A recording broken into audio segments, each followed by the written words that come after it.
राम राम मेरे प्यारे भक्तों।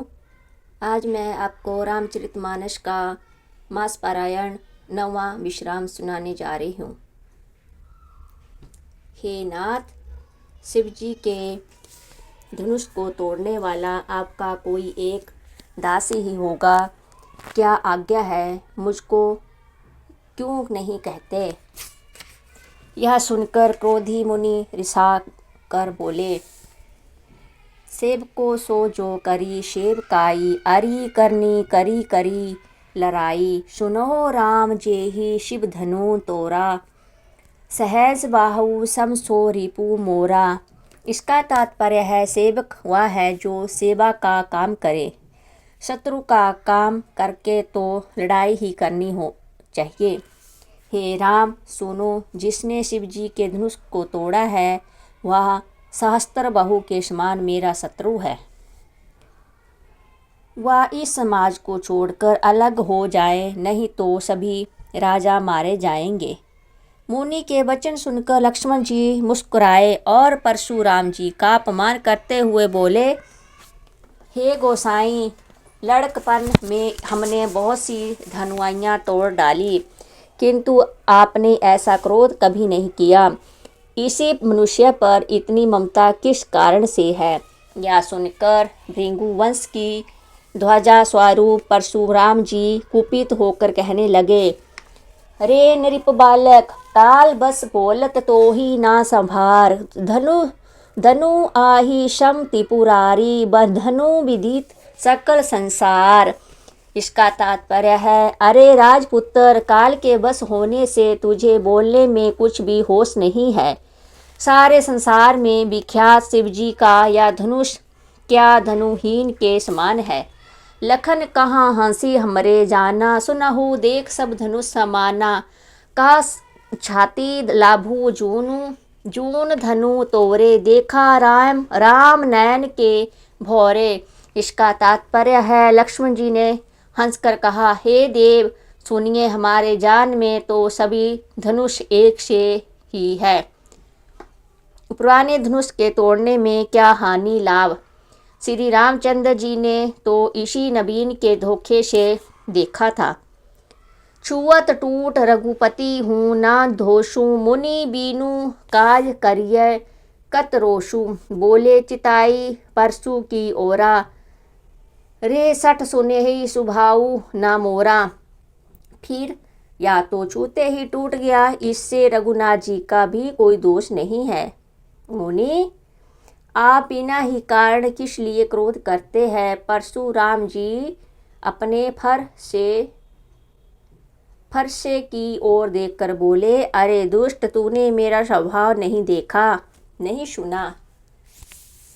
मैं तुझे बालक जानकर नहीं मारता हूँ। अरे मूर्ख, क्या तू अपने निरा मुनि ही जानता है? मैं बाल ब्रह्मचारी और अत्यंत क्रोधी हूँ। क्षत्रिय कुल का शत्रु तो विश्व भर में विख्यात हूँ।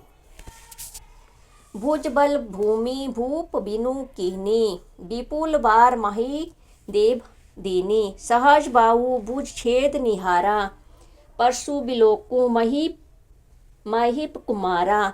इसका तात्पर्य है, अपनी भुजाओं के बल से मैंने पृथ्वी को राजाओं से रहित कर दिया और बहुत बार उसे ब्राह्मणों को दे डाला। हे राजकुमार, शस्त्र बाहु की भुजाओं को काटने वाले मेरे इस फरसे को देख। मातु पित आहाई जानी, सोच बस करसी महिष किशोर। गर्भ अन के अर्भक दलन परसु मोर अति घोर। इसका तात्पर्य है, अरे राजा के बालक, तू अपने माता पिता को सोच के वश ना कर। मेरा फरसा बड़ा भयानक है, या गर्भों के बच्चों का भी नाश करने वाला है। लक्ष्मण जी हंसकर कोमल वाणी से बोले, अहो मुनीश्वर, तो अपने को बड़ा भारी योद्धा समझते हैं, बार बार मुझे कुल्हाड़ी दिखाते हैं, फूंक से पहाड़ उठाना चाहते हैं। यहाँ कुम्हाड़ी की बतिया छोटा कच्चा फल नहीं है जो तर्जनी सबसे आगे की उंगली को देखते ही मर जाती है। कुठार और धनुष बाण देखकर ही मैंने कुछ अभिमान सहित कहा था। भृगुवंशी समझकर और यज्ञोपवीत देखकर तो जो कुछ आप कहते हैं उसे मैं क्रोध को रोक कर सह लेता हूँ। देवता ब्राह्मण भगवान के भक्त और गो इन पर हमारे कुल में वीरता नहीं दिखाई जाती, क्योंकि इन्हें मारने से पाप लगता है और इनसे हार जाने पर आप कृति होती है। इसलिए आप मारे तो भी आपके पैर ही पड़ना चाहिए। आपका एक एक वचन ही करोड़ों ब्रजों के समान है। धनुष बाण और कुठार तो आप व्यर्थ ही धारण करते हैं। इन्हें देखकर मैंने कुछ अनुचित कहा हो तो उसे ही धीर महामुनि क्षमा कीजिए। यह सुनकर भृगुवंश मणि परशुराम जी क्रोध के साथ गंभीर वाणी से बोले, हे विश्वामित्र, सुनो, यह बालक बड़ा कुबुद्धि और कुटिल है। काल के वश होकर यह अपने कुल का घातक बन रहा है। यह सूर्यवंश रूपी पूर्ण चंद्र का कलंक है। यह बिल्कुल उदंड, मूर्ख और निडर है। अभी क्षण भर में यह काल का ग्रास हो जाएगा। मैं पुकार कर कह देता हूँ, फिर मुझे दोष नहीं है। यदि तुम इसे बचाना चाहते हो तो हमारा प्रताप, बल और क्रोध बतलाकर इसे मना कर दो। लक्ष्मण जी ने कहा, हे मुनि, आपका सुयश आपके रहते दूसरा कौन वर्णन कर सकता है। आपने अपने ही मुँह से अपनी करनी अनेकों बार बहुत प्रकार से वर्णन की है। इतने पर भी संतोष ना हुआ तो फिर कुछ कह डालिए। क्रोध रोककर असह्य दुख मत रही सहिए। आप वीरता का व्रत धारण करने वाले, धैर्यवान और क्षोभ रहित है। गाली देते शोभा नहीं पाते। सूरवीर तो युद्ध में करनी करते हैं कहकर अपने को नहीं जानते। शत्रु को युद्ध में उपस्थित पाकर कायर ही अपने प्रताप की ढींग मारते हैं।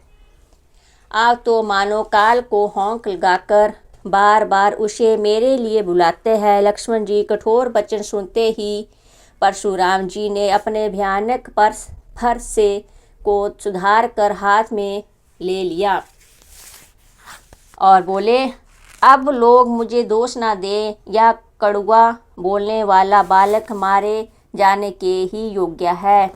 इसे बालक देखकर मैंने बहुत बचाया, पर आप अब यह सचमुच मरने वाला ही आ गया।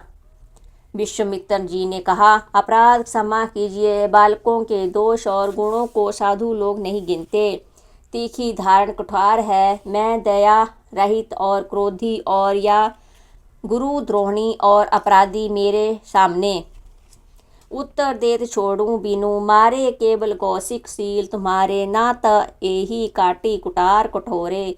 गुर आही उरिन होते हूँ श्रम थोरे। इसका तात्पर्य है, उत्तर दे रहा है, इतने पर भी मैं इसे बिना मारे छोड़ रहा हूँ। सो हे विश्वामित्र, केवल तुम्हारे शील से नहीं तो इसे इस कुठार से काटकर थोड़े ही परिश्रम से गुरु से उऋण हो जाता। विश्वामित्र जी ने हृदय में हंसकर कहा, मुनि को हारा ही हारा सूझ रहा है, अर्थात सर्वत्र विजय होने के कारण ये श्री राम लक्ष्मण को भी साधारण क्षत्रिय ही समझ रहे हैं, किंतु यह लोहमयी केवल फौलाद की बनी हुई है। खाड़ खड्ग है, उख की रस की खाड़ नहीं है जो मुंह में लेते ही गल जाए। खेद है, मुनि अब भी बेसमझ बने हुए हैं, इनके प्रभाव को नहीं समझ रहे हैं। लक्ष्मण जी ने कहा, हे मुनि, आपके शील को कौन नहीं जानता, वह संसार भर में प्रसिद्ध है। आप माता पिता से तो अच्छी तरह उऋण हो ही गए हैं। अब गुरु का ऋण रहा जिसका जी में बहुत सोच लगा है, वह मानो हमारे ही माथे गाड़ा था।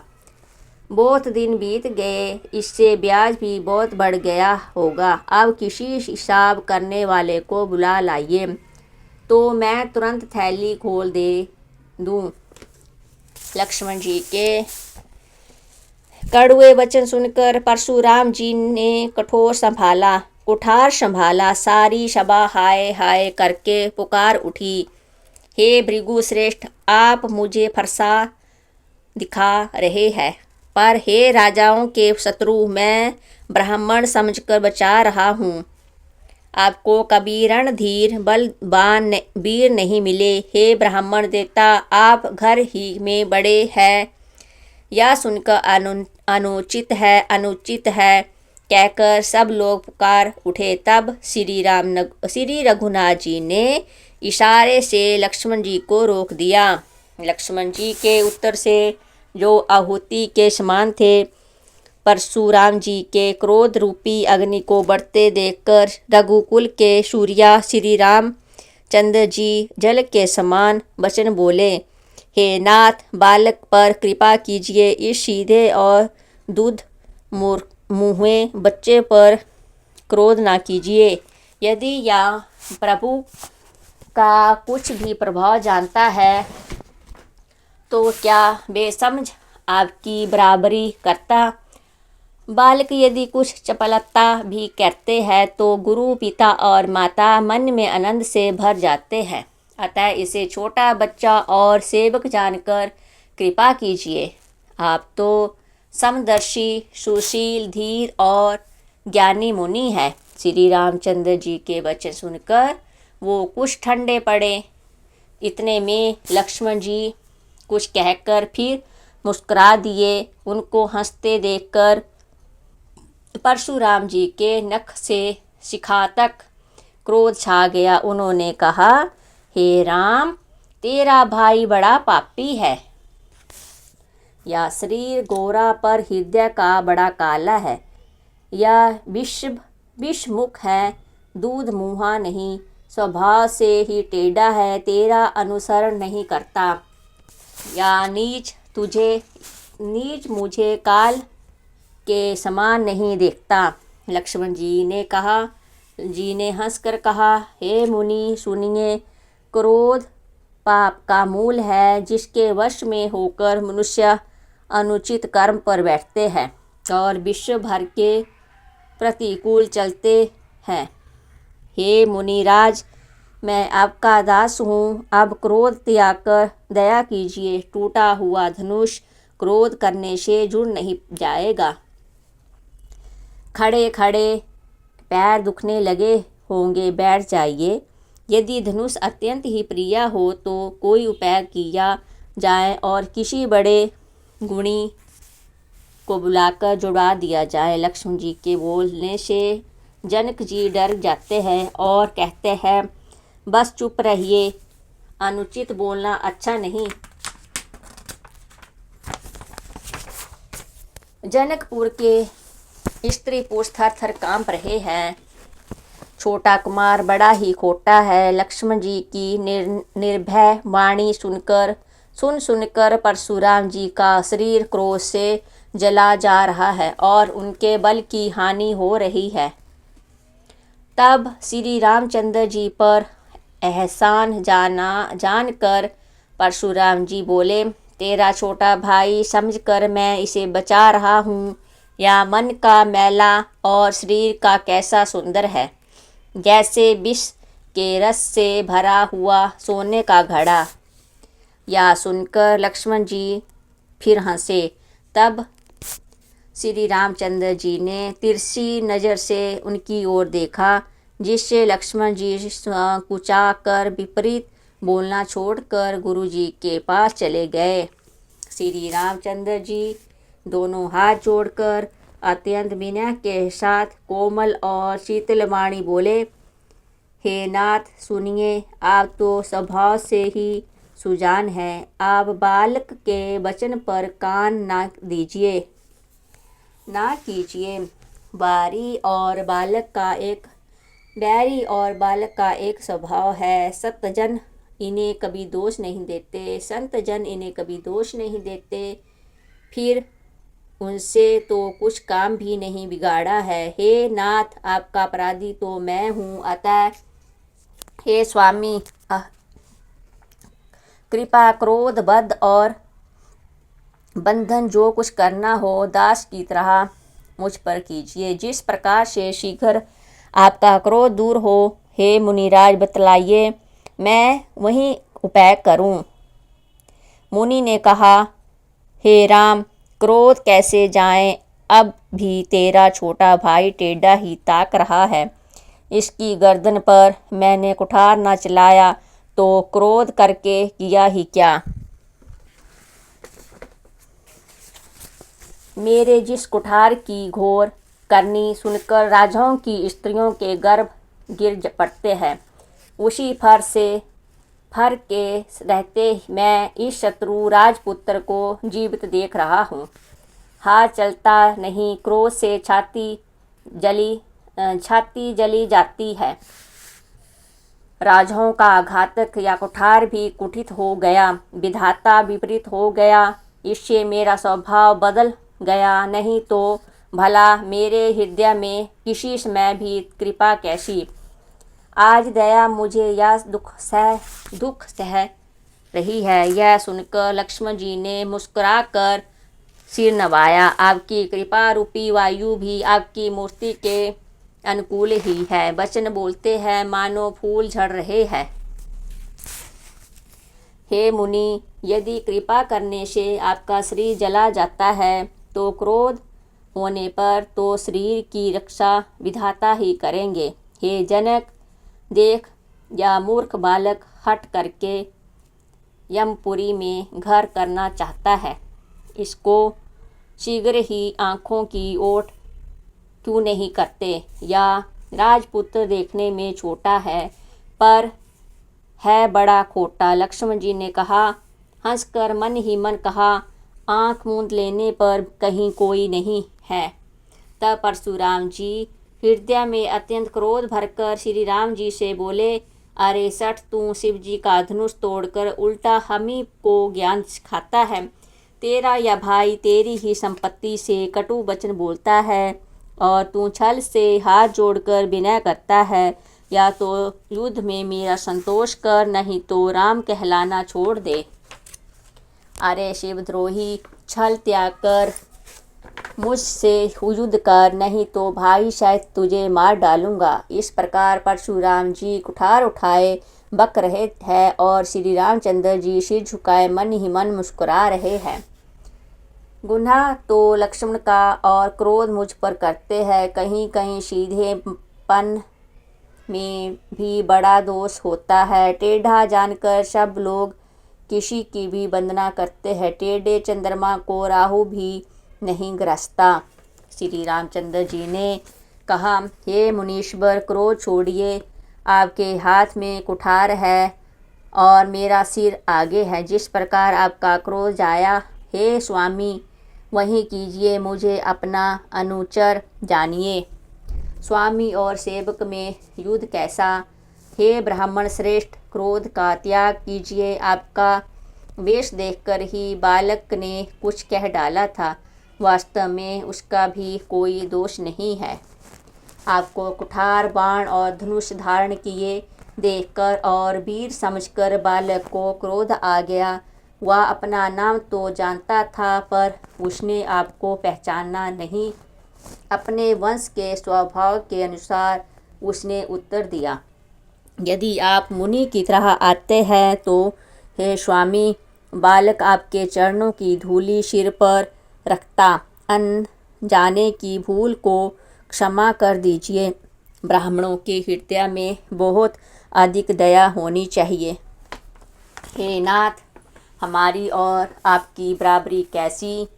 कहिए ना, कहाँ चरण और कहाँ मस्तक, कहाँ मेरा राम मातर छोटा सा नाम और कहाँ अपना परशु सहित बड़ा नाम। हे देव,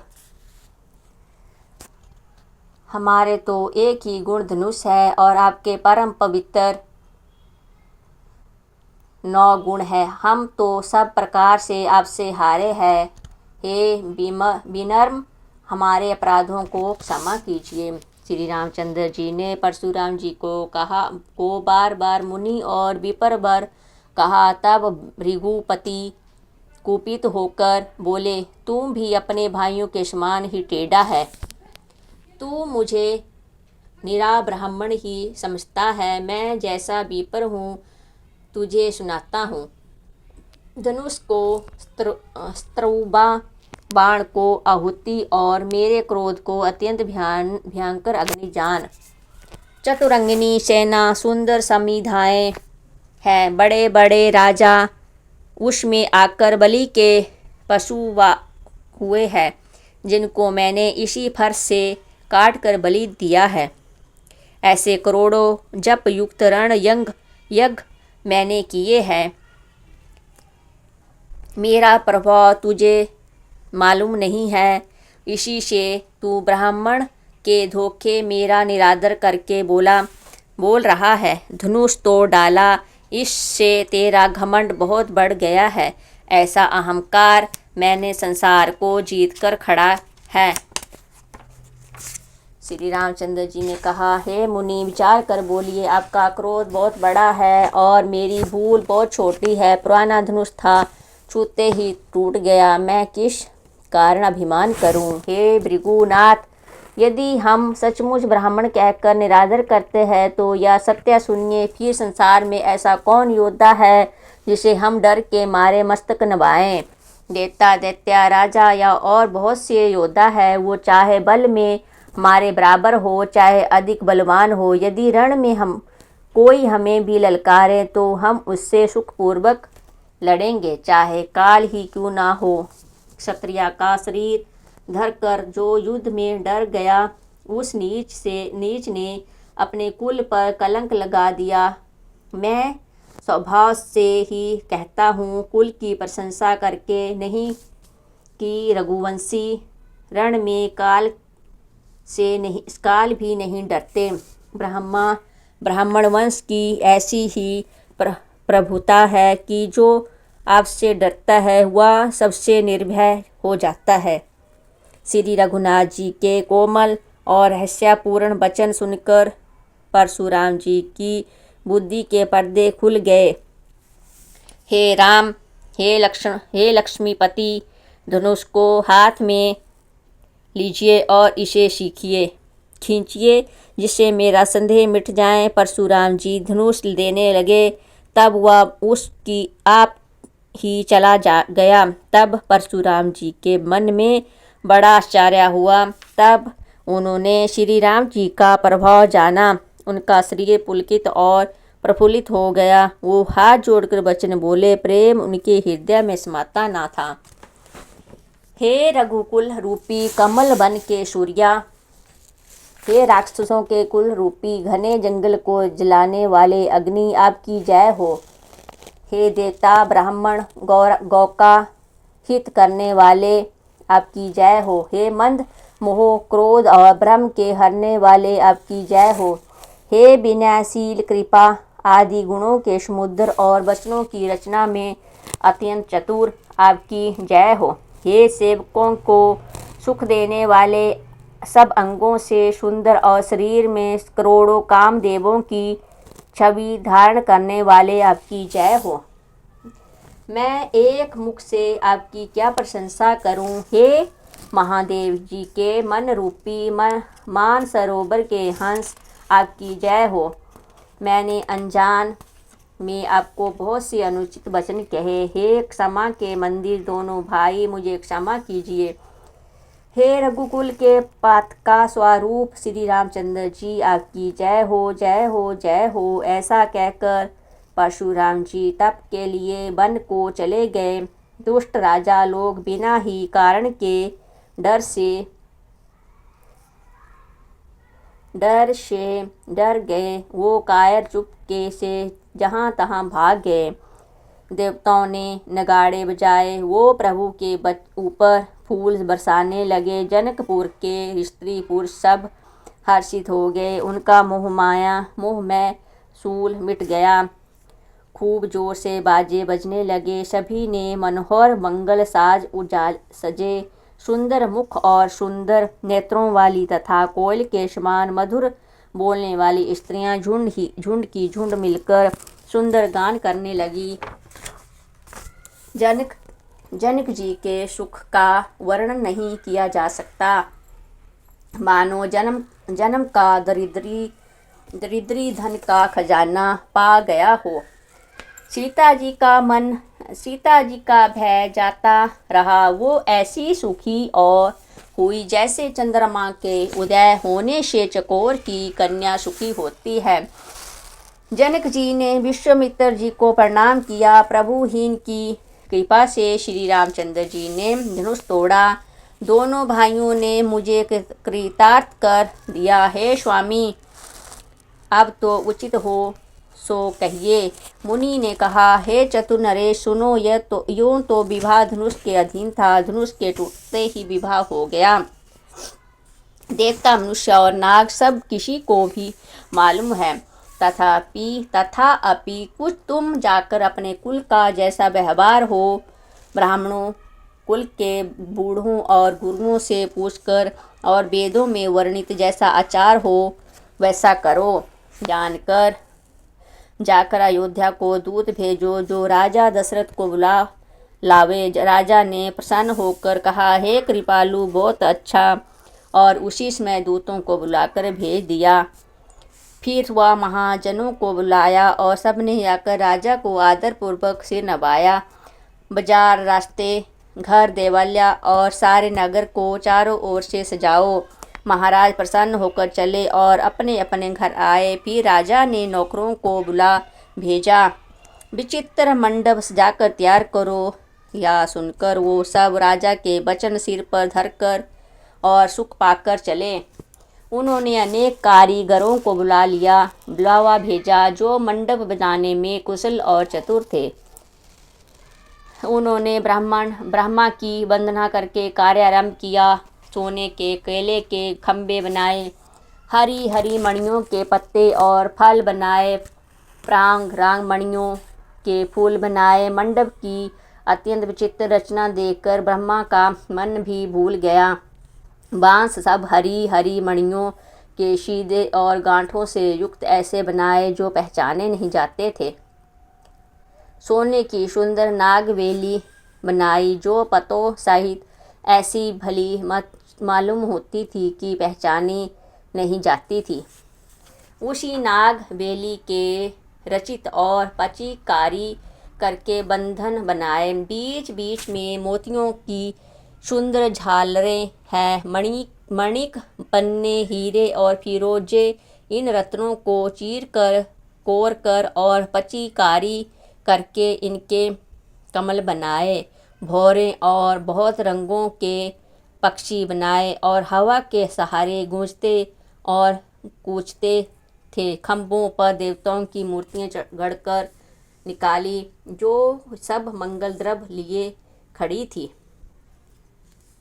गजमुक्ताओं के सहज ही सुहावने अनेकों तरह के चौक पुराए। नीलमणि को कोर कर अत्यंत सुंदर आम के पत्ते बनाए। सोने, बोर और रेशमी की डोरी से बंधे हुए पन्ने के बने फलों के गुच्छे सुशोभित है। ऐसे सुंदर और उत्तम बंधन बार बनाए मानो कामदेव ने फंदे सजाए हो। अनेकों मंगल कलश और सुंदर ध्वजा, पातका, पर्दे और चाबर बनाए जिसमें मणियों के अनेकों सुंदर दीपक है। उसी विचित्र मंडप का तो वर्णन ही नहीं किया जा सकता। जिस मंडप में श्री जानकी जी की दुल्हनियाँ हो, किस कभी की ऐसी बुद्धि है जो उसका वर्णन कर सकें। जिस मंडप में रूप और गुणों के समुद्र श्री रामचंद्र जी दूल्हे होंगे और मंडप तीनों लोकों में प्रसिद्ध होना ही चाहिए।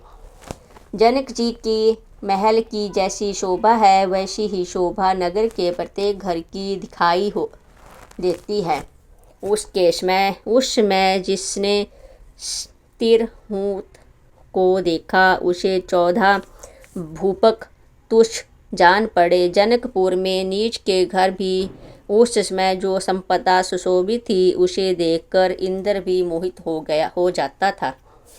जिस नगर में साक्षात लक्ष्मी जी कपट से स्त्री का सुंदर भेष बनाकर बसती है, उस पुर की शोभा का वर्णन करने में सरस्वती और शेष भी संकुचलाते हैं।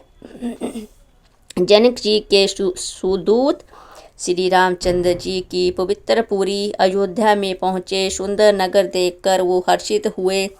राह द्वार पर जाकर उन्होंने खबर भेजी। राजा दशरथ जी सुनकर उन्हें बुला लिया।